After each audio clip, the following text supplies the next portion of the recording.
เอามาฟังบทก่อนแต่งโดยทานศรีวิไลปั่นแก้วบทก่อนนี้ทานได้ใช้ชื่อว่าหลวงน้ำทาพาภัยวิกฤตหลวงน้ำทาแต่เข้าชื่อเก่าหลวงหัวทามีเจ้าหญิงสุธรรมานอมขันคำร่วมกันเป็นเจ้าเป็นทงนาเด่นอูเข้าชาวเมืองดุมันช่วยกันเฮ็ดร่วมกันสร้างปางนั่นหุงเฮืองแท้ใด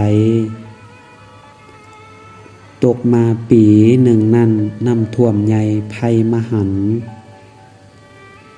สองเจ้านางพากันผ่านกระแสสายน้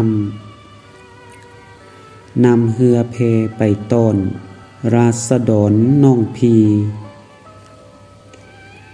สุขบ่ดีเรือเพิ่นล่ม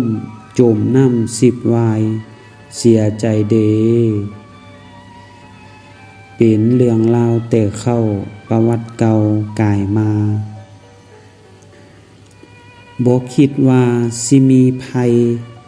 มาเกิดในปีนี้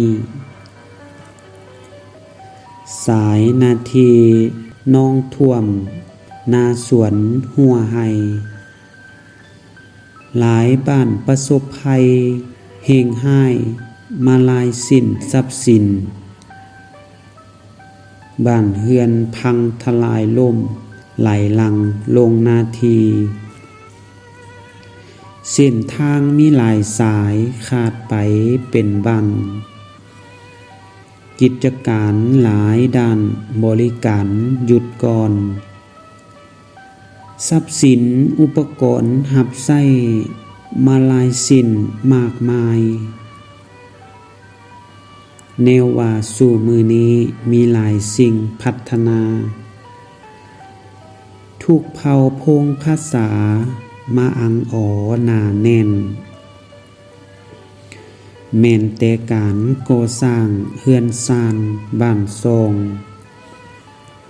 ลดลางของเครื่องใช้ก็หลายขึ้นอังออแท้เดพอเมื่อมีเหตุให้น้ำไหลลังกายเกิน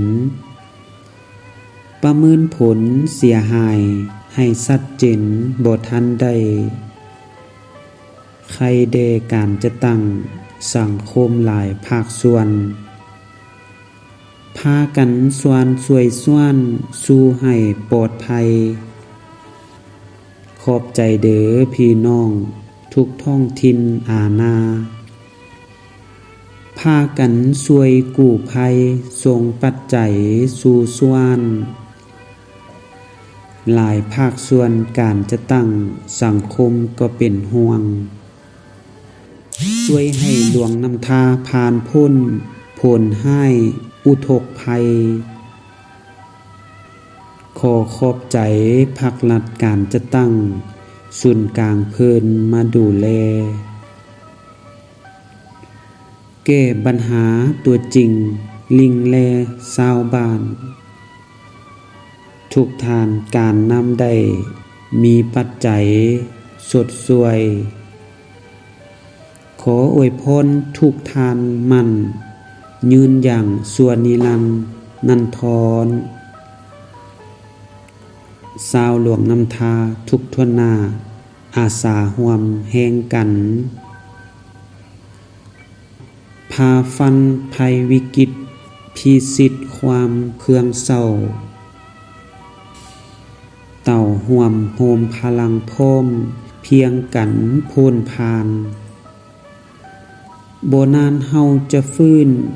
ฟูได้แน่นอนท่านเอ๋ย